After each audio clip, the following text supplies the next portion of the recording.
श्री सच्चिदानंद सद्गुरु साईनाथ महाराज की जय।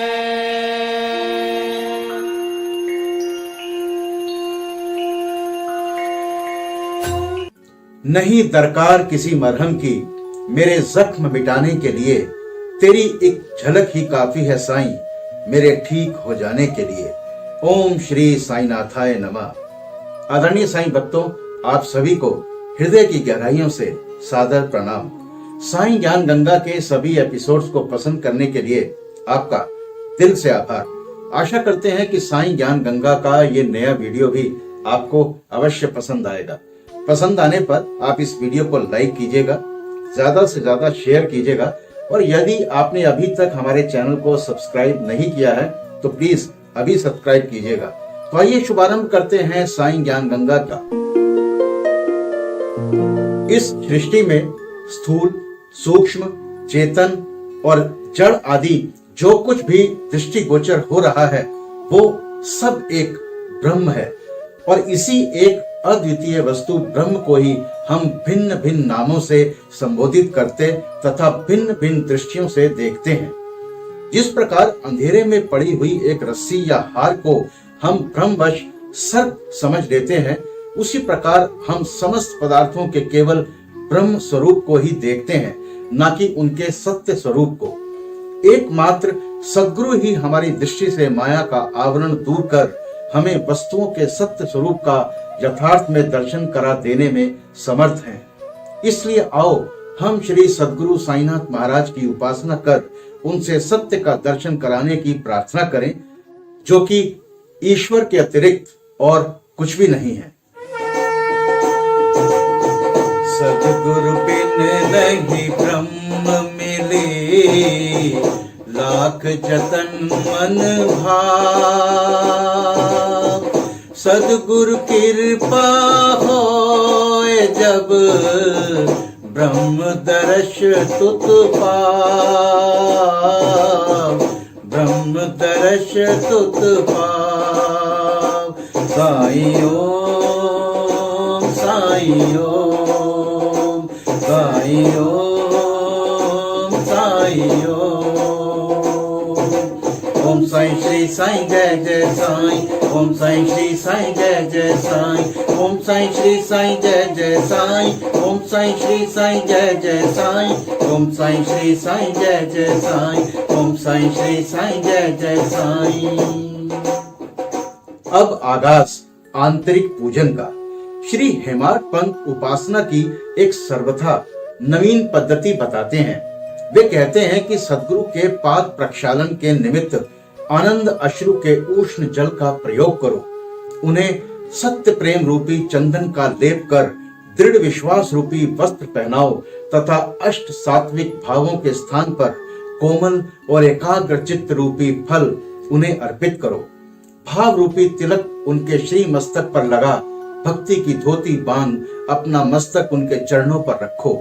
इस प्रकार श्री साईं को समस्त आभूषणों से विभूषित कर उन्हें अपना सर्वस्व निछावर कर दो। इस प्रकार आनंददायक पूजन कर उनसे प्रार्थना करो। हे प्रभु साईं, हमारी प्रवृत्ति अंतर्मुखी बना दो, सत्य और असत्य का विवेक दो तथा सांसारिक पदार्थों से आसक्ति दूर कर हमें आत्मानुभूति प्रदान करो। हम अपनी काया और प्राण आपके श्री चरणों में अर्पित करते हैं। हे प्रभु साईं, मेरे नेत्रों को आप अपने नेत्र बना लो ताकि हमें सुख और दुख का अनुभव ही ना हो। हे साईं, मेरे शरीर और मन को आप अपनी इच्छा अनुकूल चलने दो तथा मेरे चंचल मन को अपने चरणों की शीतल छाया में विश्राम करने दो। अब बात श्री हरीश चंद्र पितले की। मुंबई में एक श्री हरीश चंद्र पितले नामक सद्गृहस्थ थे। उनका पुत्र मिर्गी रोग से पीड़ित था। उन्होंने अनेक प्रकार की देशी व विदेशी चिकित्साएं कराई, परंतु उनसे कोई लाभ न हुआ। अब केवल यही उपाय शेष रह गया था कि किसी संत के चरण कमलों की शरण ली जाए। यात्रा का प्रबंध कर भेंट देने को फलों की टोकरी लेकर पत्नी व बच्चों सहित वे शिरडी पधारे। द्वारका माई पहुंचकर उन्होंने बाबा की चरण वंदना की तथा अपने रोगी पुत्र को उनके श्री चरणों में डाल दिया। बाबा की दृष्टि उस पर पड़ते ही उसमें एक विचित्र परिवर्तन हो गया। बच्चे ने आंखें फेर दी और बेसुध होकर गिर पड़ा। उसके मुंह से झाग निकलने लगी तथा शरीर पसीने से भीग गया और ऐसी आशंका होने लगी कि अब उसके प्राण निकलने ही वाले हैं। ये देखकर उसके माता पिता अत्यंत निराश होकर घबराने लगे। बच्चे को बहुधा थोड़ी मूर्छा तो अवश्य आ जाया करती थी, परंतु ये मूर्छा दीर्घ काल तक रही। माता की आंखों से आंसुओं की धारा बह रही थी और वो दुख ग्रसित हो दर्द में चीखते रोते हुए आर्तनाद करने लगी कि मैं ऐसी स्थिति में हूँ जैसे कि एक व्यक्ति चोरों के डर से भागकर किसी घर में प्रविष्ट हो जाए और वो घर ही उसके ऊपर गिर पड़े। तब बाबा ने सांत्वना देते हुए कहा, इस प्रकार प्रलाप न करो, धैर्य धारण करो। बच्चे को अपने निवास स्थान पर ले जाओ, वो आधा घंटे के पश्चात होश में आ जाएगा। तब उन्होंने बाबा के आदेश का तुरंत पालन किया। बाबा के वचन सत्य निकले। जैसे ही उसे वाड़े में लाए कि बच्चा स्वस्थ हो गया और पितले परिवार, पति पत्नी व अन्य सब लोगों को महान हर्ष हुआ और उनका संदेह दूर हो गया। श्री पितले अपनी धर्म पत्नी सहित बाबा के दर्शनों को आए और अति विनम्र होकर आदर पूर्वक चरण वंदना कर पाद सेवन करने लगे। मन ही मन वे बाबा को धन्यवाद दे रहे थे। तब बाबा ने मुस्कुराकर कहा, क्या तुम्हारे समस्त विचार और शंकाएं मिट गईं? जिन्हें विश्वास और धैर्य है उनकी रक्षा श्री हरि अवश्य करेंगे। श्री पितले एक धनाढ्य व्यक्ति थे, इसलिए उन्होंने अधिक मात्रा में मिठाई बांटी और उत्तम फल तथा पान बीड़े बाबा को भेंट किए। श्रीमती पितले सात्विक वृत्ति की महिला थी। वे एक स्थान पर बैठकर बाबा की ओर प्रेम पूर्ण दृष्टि से निहारा करती थी। उनकी आंखों से प्रसन्नता के आंसू गिरते थे। उनका मृदु और सरल स्वभाव देखकर बाबा अति प्रसन्न हुए। ईश्वर के समान ही संत भी भक्तों के अधीन हैं। जो उनकी शरण में जाकर उनका अनन्य भाव से पूजन करते हैं, उनकी रक्षा संत करते हैं। शिरडी में कुछ दिन सुखपूर्वक व्यतीत कर पितले परिवार बाबा के समीप द्वारका माई में गया और चरण वंदना कर शिरडी से प्रस्थान करने की अनुमति मांगी। बाबा ने उन्हें ऊदी देकर आशीर्वाद दिया। पितले को पास बुलाकर बाबा कहने लगे, बापू, पहले मैंने तुम्हें 2 रुपए दिए थे और अब मैं तुम्हें 3 रुपए देता हूं। इन्हें अपने पूजन में रखकर नित्य इनका पूजन करो, इससे तुम्हारा कल्याण होगा। श्री पितले ने उन्हें प्रसाद स्वरूप ग्रहण कर बाबा को पुनः साष्टांग नमस्कार किया तथा आशीष के लिए प्रार्थना की। उन्हें एक विचार भी आया कि प्रथम अवसर होने के कारण मैं इसका अर्थ समझने में असमर्थ हूँ कि 2 रुपए मुझे पहले कब दिए थे। वे इस बात का स्पष्टीकरण चाहते थे, परंतु बाबा मौन ही रहे। मुंबई पहुंचने पर उन्होंने अपनी वृद्ध माता को शिरडी की विस्तृत वार्ता सुनाई और उन 2 रुपयों की समस्या भी उनसे कही। उनकी माता को भी पहले तो कुछ समझ में ना आया, परंतु पूरी तरह विचार करने पर उन्हें एक पुरातन घटना की याद हो आई, जिसने यह समस्या हल कर दी। उनकी वृद्ध माता कहने लगी कि जिस प्रकार तुम अपने पुत्र को लेकर श्री साईं बाबा के दर्शनार्थ गए थे, ठीक उसी प्रकार तुम्हें लेकर तुम्हारे पिता अनेक वर्षों पहले अक्कलकोट महाराज के दर्शनार्थ गए थे। महाराज पूर्ण सिद्ध, योगी, त्रिकालज्ञ और बड़े उदार थे। तुम्हारे पिता उनके परम भक्त थे, इस कारण उनकी पूजा स्वीकार हुई। तब महाराज ने उन्हें पूजनार्थ 2 रुपए दिए थे, जिनकी उन्होंने जीवन पर्यंत पूजा की। उनके पश्चात उनकी पूजा यथाविधि न हो सकी और वे रुपए कहीं खो गए। कुछ दिनों के उपरांत उनकी पूर्ण विस्मृति भी हो गई। तुम्हारा सौभाग्य है जो श्री अक्कलकोट महाराज ने साईं स्वरूप में तुम्हें अपने कर्तव्यों और पूजन की याद कराकर आपत्तियों से मुक्त कर दिया। अब भविष्य में जागरूक रहकर समस्त शंकाएं और सोच विचार छोड़कर अपने पूर्वजों को स्मरण कर, रिवाजों का अनुसरण कर उत्तम प्रकार का आचरण अपनाओ। अपने कुल देव तथा इन रुपयों की पूजा कर उनके यथार्थ स्वरूप को समझो और संतों का आशीर्वाद ग्रहण करने में गर्व मानो। श्री साईं समर्थ ने दया कर तुम्हारे हृदय में भक्ति का बीजारोपण कर दिया है और अब तुम्हारा कर्तव्य है कि तुम उसकी वृद्धि करो। माता के मधुर वचनामृत का पान कर श्री पितले को अत्यंत हर्ष हुआ। उन्हें बाबा की सर्व कालज्ञता विदित हो गई और उनके श्री दर्शन का भी महत्व ज्ञात हो गया। इसके पश्चात वे अपने व्यवहार में अधिक सावधान हो गए। जन साधारण का ऐसा विश्वास है कि समुद्र में स्नान कर लेने से ही समस्त तीर्थों तथा पवित्र नदियों में स्नान करने का पुण्य प्राप्त हो जाता है। ठीक इसी प्रकार सद्गुरु के चरणों का आश्रय लेने मात्र से तीनों शक्तियों ब्रह्मा, विष्णु और महेश और पर ब्रह्म को नमन करने का श्रेय सहज ही प्राप्त हो जाता है।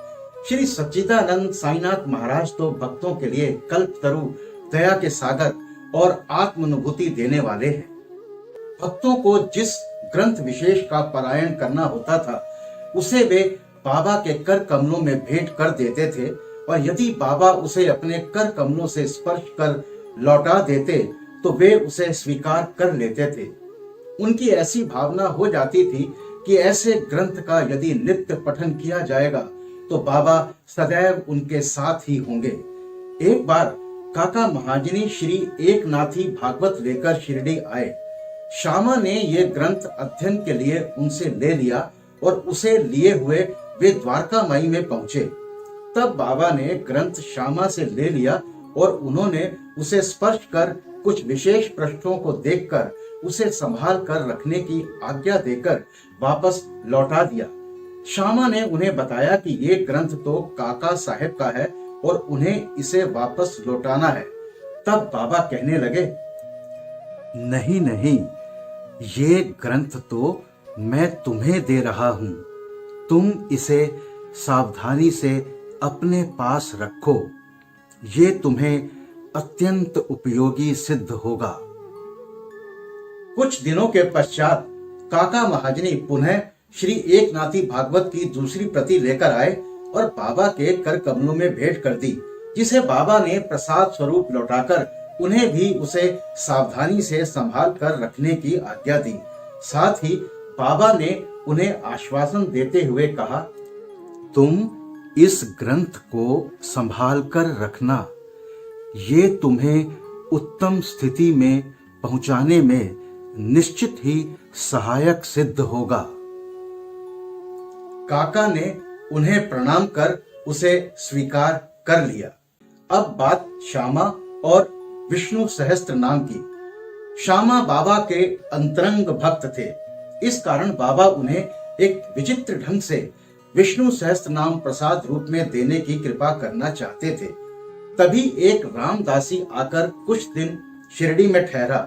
वो नित्य नियमानुसार प्रातः काल उठता और हाथ मुंह धोने के पश्चात स्नान कर भगवा वस्त्र धारण करता तथा शरीर पर भस्म लगाकर विष्णु सहस्त्र नाम का जाप किया करता था। वो अध्यात्म रामायण का भी श्रद्धा पूर्वक नित्य पाठ किया करता था और बहुधा इन्हीं ग्रंथों को ही पढ़ा करता था। कुछ दिनों के पश्चात बाबा ने श्यामा को भी विष्णु सहस्त्र नाम से परिचित कराने का विचार कर रामदासी को अपने समीप बुलाकर उनसे कहा कि मेरे उदर में अत्यंत पीड़ा हो रही है और जब तक मैं सोनामुखी का सेवन नहीं करूंगा तब तक मेरा कष्ट दूर नहीं होगा। तब रामदासी ने अपना पाठ स्थगित कर दिया और वो औषधि लाने बाजार चला गया। उसी समय बाबा अपने आसन से उठे और जहां वो पाठ किया करते थे वहां जाकर उन्होंने विष्णु सहस्त्र नाम की वो पुस्तिका उठाई और पुनः अपने आसन पर विराजमान होकर श्यामा से कहने लगे, ये पुस्तक अमूल्य और मनोवांछित फल देने वाली है, इसलिए मैं तुम्हें इसे प्रदान कर रहा हूं ताकि तुम इसका नित्य पठन करो। एक बार जब मैं बहुत रुग्ण था तो मेरा हृदय धड़कने लगा। मेरे प्राण पखेरु उड़ना ही चाहते थे कि उसी समय मैंने इस सद ग्रंथ को अपने हृदय पर रख लिया। कैसा सुख पहुंचाया इसने। उस समय मुझे ऐसा ही भान हुआ मानो अल्लाह ने स्वयं ही पृथ्वी पर आकर मेरी रक्षा की। इस कारण ये ग्रंथ मैं तुम्हें दे रहा हूं। इसे थोड़ा धीरे धीरे, कम से कम 1 श्लोक प्रतिदिन अवश्य पढ़ना, जिससे तुम्हारा बहुत भला होगा। तब श्यामा कहने लगे कि मुझे इस ग्रंथ की आवश्यकता नहीं, क्योंकि इसका स्वामी रामदासी एक पागल, हठी और अति क्रोधी व्यक्ति है, जो व्यर्थ ही अभी आकर लड़ने को तैयार हो जाएगा। अल्प शिक्षित होने के नाते मैं संस्कृत भाषा में लिखित इस ग्रंथ को पढ़ने में भी असमर्थ हूँ। श्यामा की धारणा थी कि बाबा मेरे और रामदासी के बीच मन मुटाव करवाना चाहते हैं, इसलिए ही उन्होंने ये नाटक रचा है। बाबा का विचार उनके प्रति क्या था, ये उनकी समझ में न आया। बाबा येन केन प्रकारेण विष्णु सहस्त्र नाम उसके कंठ में उतार देना चाहते थे। वे तो अपने एक अल्प शिक्षित अंतरंग भक्त को सांसारिक दुखों से मुक्त कर देना चाहते थे। ईश्वर नाम के जप का महत्व तो सभी को विदित ही है, जो हमें पापों से बचाकर, कुवृत्तियों से हमारी रक्षा कर, जन्म तथा मृत्यु के बंधन से छुड़ा देता है। ये आत्मशुद्धि के लिए एक उत्तम साधन है, जिसमें न किसी सामग्री की आवश्यकता है और न किसी नियम के बंधन की। इससे सुगम और प्रभावशाली साधन अन्य कोई नहीं। बाबा की इच्छा तो श्यामा से ये साधना कराने की थी, परंतु श्यामा ऐसा नहीं चाहते थे। इसीलिए बाबा ने उन पर दबाव डाला। विष्णु सहस्त्र नाम का जप चित्त शुद्धि के लिए एक श्रेष्ठ तथा स्पष्ट मार्ग है। इसलिए बाबा ने श्यामा को अनुरोध पूर्वक इसके जप में प्रवृत्त किया। रामदासी बाजार से तुरंत सोनामुखी लेकर लौट आया। अन्ना चिंचड़ीकर जो वहीं उपस्थित थे, प्राय पूरे नारद मुनि ही थे, और उन्होंने उक्त घटना का संपूर्ण वृत्तांत रामदासी को बता दिया। रामदासी क्रोधावेश में आकर श्यामा की ओर लपका और कहने लगा कि ये तुम्हारा ही कार्य है, जो तुमने बाबा के द्वारा मुझे उदर पीड़ा के बहाने औषधि लेने को भेजा। यदि तुमने पुस्तक ना लौटाई तो मैं तुम्हारा सिर तोड़ दूंगा। श्यामा ने उसे शांति पूर्वक समझाया, परंतु उनका कहना व्यर्थ ही हुआ। तब बाबा प्रेम पूर्वक बोले, अरे रामदासी, ये क्या बात है? क्यों उपद्रव कर रहे हो? क्या श्यामा अपना बालक नहीं है? तुम उसे व्यर्थ ही क्यों गाली दे रहे हो? मुझे तो ऐसा प्रतीत होता है कि तुम्हारी प्रवृत्ति ऐसी ही उपद्रवी है। क्या तुम नम्र और मृदुल वाणी नहीं बोल सकते? तुम नित्य प्रति इन पवित्र ग्रंथों का पाठ किया करते हो, और फिर भी तुम्हारा चित्त अशुद्ध ही है। जब तुम्हारी इच्छाएं ही तुम्हारे वश में नहीं है, तो तुम रामदासी कैसे? तुम्हें तो समस्त वस्तुओं से अनासक्त वैराग्य होना चाहिए। कैसी विचित्र बात है कि तुम्हें इस पुस्तक पर इतना अधिक मोह है। सच्चे रामदासी को तो ममता त्याग कर समदर्शी होना चाहिए। तुम तो अभी बालक श्यामा से केवल एक छोटी सी पुस्तक के लिए झगड़ा कर रहे थे। जाओ, अपने आसन पर बैठो। पैसों से पुस्तकें तो अनेक प्राप्त हो सकती हैं, परंतु मनुष्य नहीं। उत्तम विचारक बनकर विवेकशील बनो। पुस्तक का मूल्य ही क्या है, और उससे श्यामा को क्या प्रयोजन? मैंने स्वयं उठकर वो पुस्तक उसे दी थी, ये सोचकर कि तुम्हें तो ये पुस्तक पूर्णतः कंठस्थ है। श्यामा को इसके पठन से कुछ लाभ पहुंचे, इसलिए मैंने उसे दे दी। बाबा के ये शब्द कितने मृदु और मार्मिक तथा अमृत तुल्य हैं। इनका प्रभाव रामदासी पर पड़ा। वो चुप हो गया और फिर श्यामा से बोला कि मैं इसके बदले में पंचरत्नी गीता की एक प्रति स्वीकार कर लूंगा। तब श्यामा भी प्रसन्न होकर कहने लगे कि एक ही क्यों, मैं तो तुम्हें उसके बदले में 10 प्रतियां देने को तैयार हूं। श्यामा ने धीरे धीरे इस ग्रंथ का इतना अध्ययन कर लिया और उन्हें इस विषय का इतना ज्ञान हो गया कि वो श्रीमान बूटी साहब के दामाद प्रोफेसर जी नारके एमए इंजीनियरिंग कॉलेज पूना को भी इसका यथार्थ अर्थ समझाने में पूर्ण सफल हुए।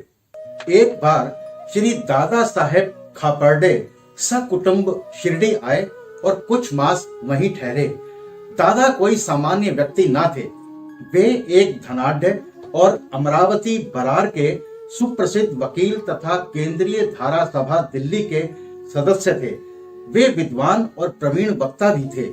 इतने गुणवान होते हुए भी उन्हें बाबा के समक्ष मुंह खोलने का साहस ना होता था। वे अति विनम्र और उत्तम स्वभाव के व्यक्ति थे।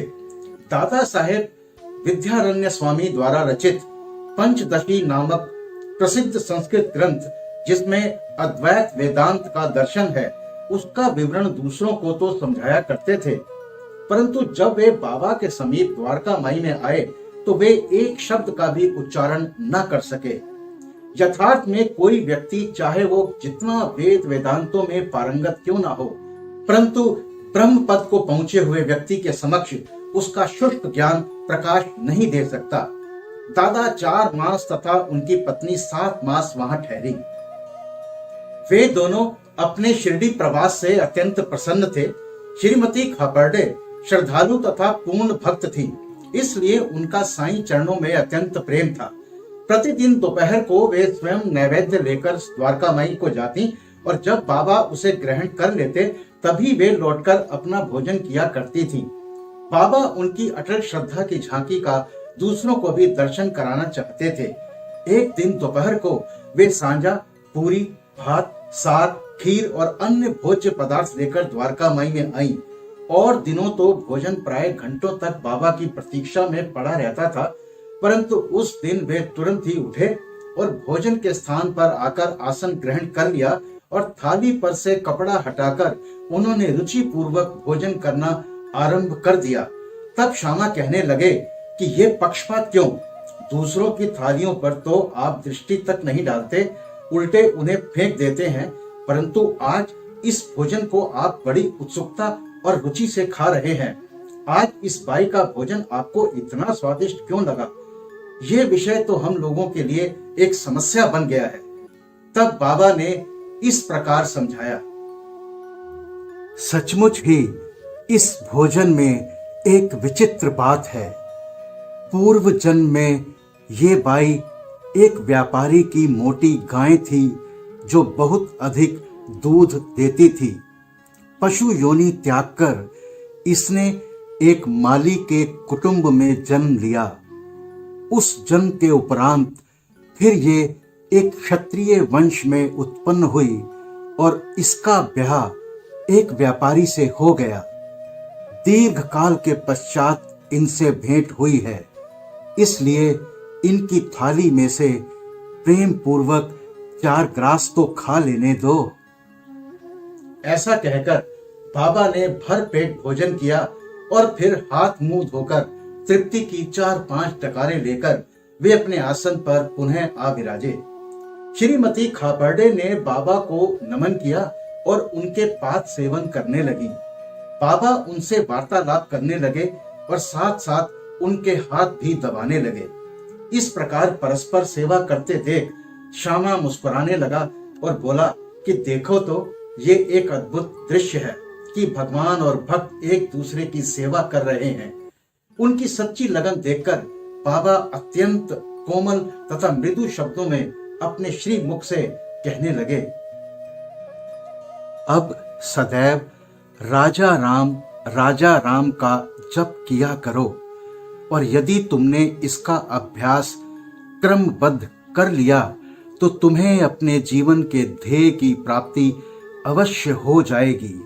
तुम्हें पूर्ण शांति प्राप्त होकर अत्यधिक लाभ होगा।